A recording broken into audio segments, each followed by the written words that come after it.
Not details, they are fundamental. Don't people have a right to know what these taxes will be? And these taxes will be levied on properties worth over £2 million, and that money will be used to pay for improvements to the National Health Service. But you can't tell me what the rate of the mansion tax will be. Throughout the country, Andrew, there's widespread support for this proposal. It's money that the National Health Service needs, and the full details of that will be laid out in the first budget of the next Labour government. Ed Balls said that the mansion tax couldn't come in until 2017-18. No, so you've changed your mind on that? No, we haven't changed our mind on that. We've been consistently clear that the first revenue, the full revenue for the first full year will be 2016-17. Okay. But the mansion tax would be introduced as part of the first Labour budget after the next election if we're fortunate enough to form a government. I mean, the mansion tax in itself, you say it raised 1.2 billion. It's relatively marginal, not for the people who have to pay it, but it's pretty marginal overall. It's important, though, and the reason I'm asking you is because it's key to your extra money for the NHS and the promises you're making for your first year.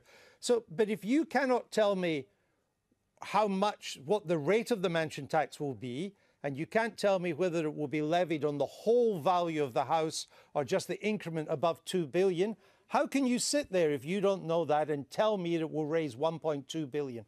We know, independent experts have verified this, that we're going to see hundreds of millions of pounds being raised from the mansion tax introduced in the first Labour budget, which will win the next general election. And in the first full year of implementation, we would expect to raise £1.2 billion. This is a popular policy. When we speak to people around the country, we know that this is a popular policy. We know that the NHS I know you needs can hear this me, money. so you we don't. know that we need I know you can hear me. In place. So you don't filibuster by answering questions that I haven't asked. What independent experts have told you this will raise 1.2 billion?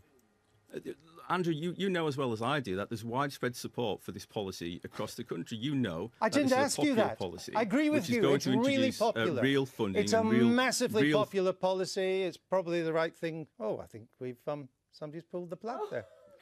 I wonder why. It wasn't me. I wonder why. I didn't do it. All right, Don Foster on.